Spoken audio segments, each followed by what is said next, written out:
There were a few yellowed photographs of the two of us in an old album.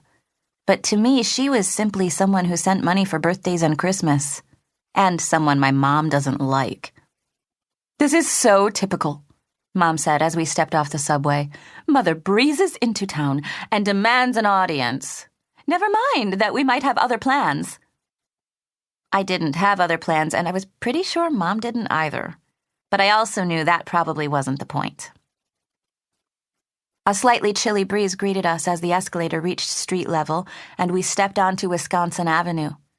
Mom raised her arm to hail a taxi, but it pulled over to take another passenger. "The restaurant is only a few blocks away," I said. "We could be there by the time—" "These heels hurt my feet." She glanced around, but seeing that there were no other cabs in sight, she gave in. "Fine, Kate, we'll walk." "Why did you buy heels in the first place? I thought you didn't care about her opinion." She scowled at me and began down the sidewalk. "Could we move it, please? I don't want to be late." I really wasn't trying to annoy her. We usually get along very well. But on any issue involving her own mother, Mom is unreasonable. The birthday and Christmas checks I mentioned earlier, they go straight into my college savings, even though Mom usually says I should make my own financial choices and deal with the consequences. The previous night, she had actually talked to her mother for more than 5 minutes. A record, at least to my memory. I only heard Mom's side, but I was able to put the pieces together. My grandmother was back from Europe. She was ill, and she wanted to see us. Mom argued, but finally gave in.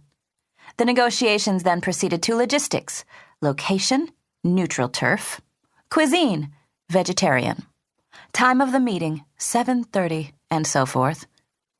We reached the restaurant a good 10 minutes early. It was a trendy, mostly vegetarian spot with large paintings of vegetables on the exterior walls that reminded me of the illustrations in one of Dad's well-worn cookbooks. Mom breathed a sigh of relief when we entered, and she was able to confirm that we had indeed arrived before my grandmother. I took the chair facing the bar.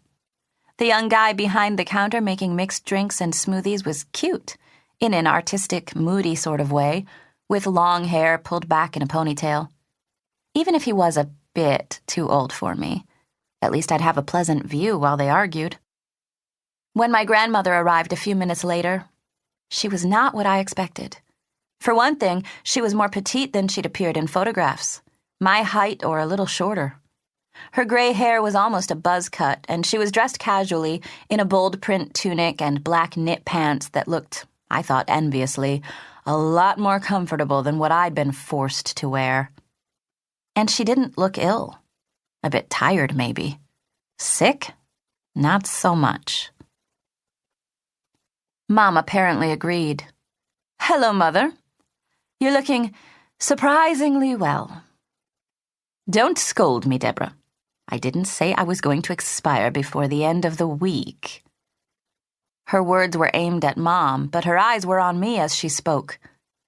"I needed to see you, and I needed to see my granddaughter. All grown up and so pretty. School pictures did not do you justice, dear." She pulled out her chair to sit down. "I'm quite hungry, Kate. Is the food good?"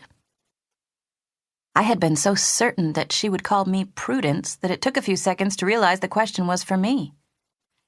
"It's not bad," I responded. "They have decent sandwiches, and it's not all vegetarian. Some okay fish, too. The desserts are good." She smiled, placing her purse on the empty chair next to her, but keeping her keys out and setting them on the table next to her napkin. Attached to the ring were 2 very ordinary-looking keys and a very unordinary blue medallion. It was wafer-thin, about 3 inches in diameter, and emitted a glow that seemed unusually bright in the dim room.